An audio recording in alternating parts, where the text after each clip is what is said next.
왜 가만히 있는 우리나라를 네가 맘대로 산다고 하냐. Dangerous fool이라 그랬거든요. 위험한 멍청이. 그러니까 애초에 그린란드는 사고 팔 수 있는 땅이 아닌데 살 수 있다는 생각 자체가 위험하고 되게 멍청하다고 얘기한 거고, 또 어떤 사람 같은 경우에는 욕설을 써도 되나요? 미국이 그린란드를 사겠다고 합니다. 도널드 트럼프 대통령은 자신의 소셜미디어 트루스 소셜에 미국은 국가안보와 전 세계 자유를 위해 그린란드의 통제권과 소유권이 절대적으로 필요하다고 했거든요. 그리고 취임 첫날에도 Greenland is a wonderful place. We need it for international security. And I'm sure that Denmark will come along. 세계 최강대국 미국이 그린란드를 사들이겠다고 하는데 정작 그린란드 사람들의 반응은 어떨까요? 저희가 직접 알아봤습니다.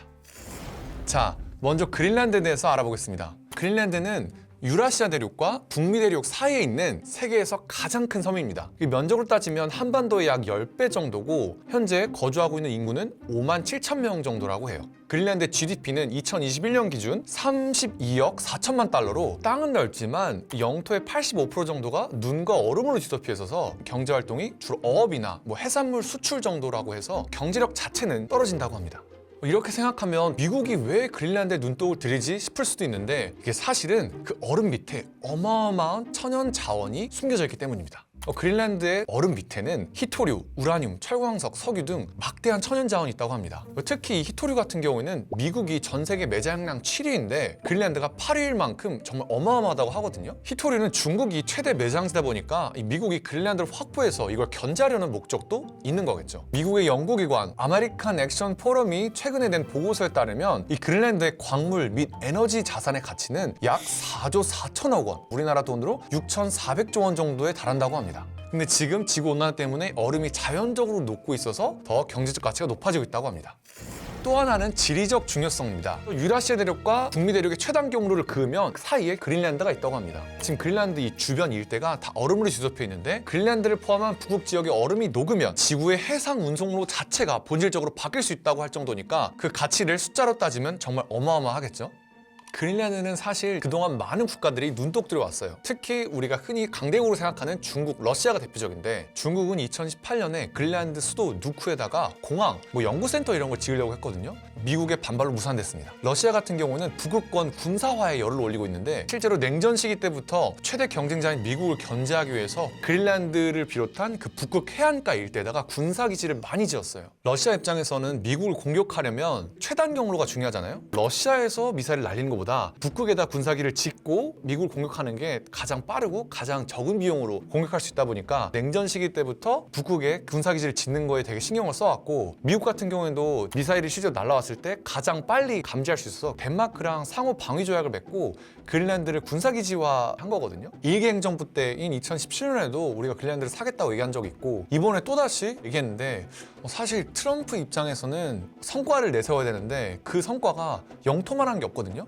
영토는 한번 사면 계속 미국령으로 남잖아요. 전 세계에서 가장 큰 섬나라가 미국의 땅이 됐다. 만약 그린란드를 실제로 사들인다면 이거는 역사에 길이길 남을 자기 업적이다 보니까 트럼프 입장에서도 좋고 그리고 미국 정부 입장에서 사실 영토를 사들인다는 게 손해보는 장사는 아니거든요. 아마 매입 비용이 미국의 GDP랑 비교하면 크지 않을 거란 말이에요. 돈 주고 샀을 때 나중에 그 광물 자원 100년, 200년 지났을 때는 그때 또 어떤 희귀 광물이 발견이 돼서 경제적 가치가 더 높아질 수 있는 거거든요. 그리고 아까 말씀드린 북극 항로의 가치, 군사적 가치 이런 거는 어마어마하기 때문에 저는 트럼프랑 미국 정부는 진심이라고 생각을 하고 만약에 정말로 살 기회가 있으면 분명히 살 거라고 생각을 하는데 이거는 두고 봐야 할 일인 것 같습니다.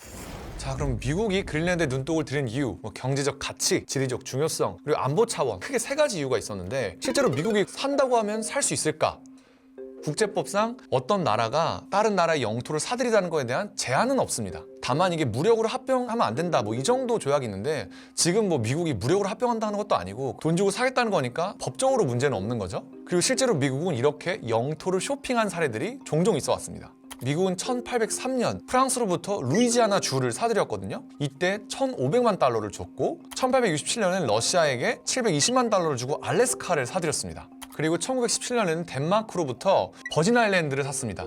그럼 여기서 우리가 사실 의문점이 하나 생기는데 버진 아일랜드를 샀으니까 그린란드를 똑같이 사면 되는 거 아니야? 이런 의문이 생길 수도 있는데 우리가 그 지역의 현재 법적, 행정적인 상태를 살펴보면 좀 얘기가 다릅니다. 그 당시 버진 아일랜드는 덴마크의 식민지였거든요. 그린란드는 덴마크의 자치령으로 되어 있습니다. 이 자치령이라는 거는 국제법상 덴마크의 소유, 헌법상에도 덴마크의 땅이 맞지만 그린란드의 자치정부법상 이들은 별도 정부를 꾸려서 외교, 통화, 국방을 제외하고는 완전한 자치권을 행사하고 있거든요. 또 여기에 포함된 조항이 언제든지 주민투표를 통해서 덴마크로부터 독립을 할 수 있다는 겁니다. 그러니까 그만큼 자치권이 되게 강하게 보장돼 있다는 건데 그렇다 보니까 이 덴마크가 버진 아일랜드를 미국에 팔았을 때처럼 그린란드도 그냥 자기들 마음대로 사고 팔 수가 없거든요. 그러니까 금액의 문제가 아니라 그린란드 사람들이 자체적으로 결정할 권한이 있고 그렇게 해야 된다는 거죠. 자, 그렇다면 결국에는 이 그린란드 사람들 자기들의 뜻이 중요하다는 건데 정작 그린란드 사람들은 어떻게 생각할까요? 페이스북, 인스타그램, 레딧 같은 소셜미디어를 통해서 한 100명에게 메시지를 보냈거든요. 그래서 답변 온 사람들의 의견을 취합해봤는데 이게 놀랍게도 100% 그러니까 만장일치로 그린란드는 미국 땅이 되지 않겠다라고 하더라고요. 새우잡이배 선언을 일하고 있는 37세 이비크 옌센 씨 같은 경우엔 그린란드는 현재 충분한 자치권과 자유를 갖고 있고 덴마크의 경제적 지원과 복지 시스템도 누리고 있다. 나를 포함한 대부분 그린란드인은 형 상태를 선호할 뿐만 아니라 머지않은 미래에 독립국가로 거듭날 그린란드를 꿈꾸고 있다라고 말하더라고요. 덴마크가 사실 북유럽의 대표적인 복지 강국이거든요. 그래서 사람들이 하는 얘기가 미국이 세계 최강국인 걸 알겠다. 근데 우리는 다치면은 덴마크에서 의료 수송기를 띄워가지고 누쿠에서 픽업해서 덴마크에서 치료를 한 다음에 다시 데려다 준다고 하는데 이게 전액 무료라고 합니다. 그리고 덴마크에서 만약에 교육받길 원하면 숙소비, 교육비도 전액 무료라고 하고 일반적인 근로자가 의무휴가 같은 경우에도 5주 정도가 보장이 되고 출산휴가도 자녀 한 명당 8주 정도가 보장된다고 하거든요. 평균 근로시간도 되게 낮거든요. 아마 OECD 국가 중에서 거의 가장 낮은 수준일 텐데 근데 반대로 미국은 사실 고용 안정성도 보장이 안 돼 있고 의료비가 되게 비싸거든요. 그러니까 보험으로 보장되는 범위가 되게 적고 교육비는 말할 것도 없죠. 이거는 사실 거의 99%의 가능성이 있는데 알래스카처럼 미국의 땅이 되면 아마 트럼프, 미국 정부는 절대로 그 정도의 자치권을 부여하지는 않을 겁니다. 알래스카도 자기들 대표하는 총리가 있거나 이런 게 아니거든요. 미국에 소속된 이상 그들로부터는 앞으로 계속 미국 땅이 되는 거죠. 그래서 사실 그린란드 사람들이 미국 그리고 트럼프에 대한 거부감도 좀 있지만 그거랑 별개로 손익만 따져봤을 때도 우리가 손해를 보는 장소다 이런 인식이 좀 있더라고요. 이 에리크 라스무센 씨 같은 경우에는 우리는 판매 대상이 아니다.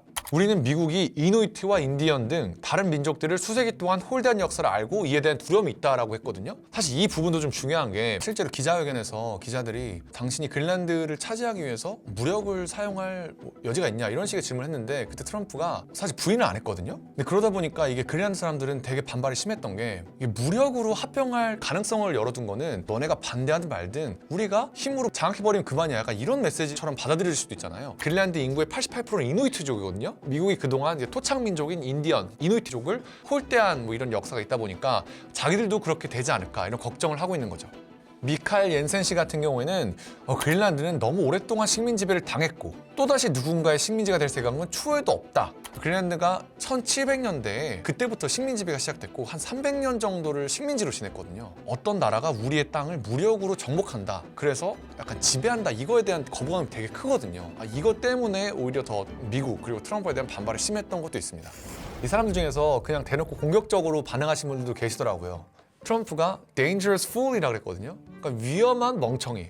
그러니까 애초에 그린란드는 사고 팔 수 있는 땅이 아닌데 살 수 있다는 생각 자체가 위험하고 공개적으로 얘기할 수 있는 것 자체가 되게 멍청하다고 얘기한 거고 또 어떤 사람들 같은 경우에는 he's a idiot이라고 했거든요. 공격적으로 나올 수밖에 없는 이유가 우린 가만히 있고 평화로운데 갑자기 난데없이 트럼프가 너네 미국 땅 되지 않을래? 미국은 이만큼 잘 살고 강대하니까 너네는 되게 축복받은 거야. 선심 쓰듯이 우리 땅이 되지 않을래라고 하면서 그린란드는 멋진 곳이다 이런 얘기를 하는데 그 사람들 입장에서는 왜 가만히 있는 우리나라를 네가 맘대로 산다고 하냐. 우리 의견도 물어보지도 않았는데 라고 하면서 공격적인 반응이 나올 수밖에 없는 거죠. 과연 미국이 정말 그린란드에 살 수 있을지는 그린란드 주민들의 뜻에 달려있고 트럼프가 실제로 그린란드를 살려면 엄청난 협상 카드를 들고 와야 될 텐데 과연 트럼프가 어떤 협상 카드를 들고 나올지 정말 궁금합니다. 우리 같이 한번 지켜보시죠.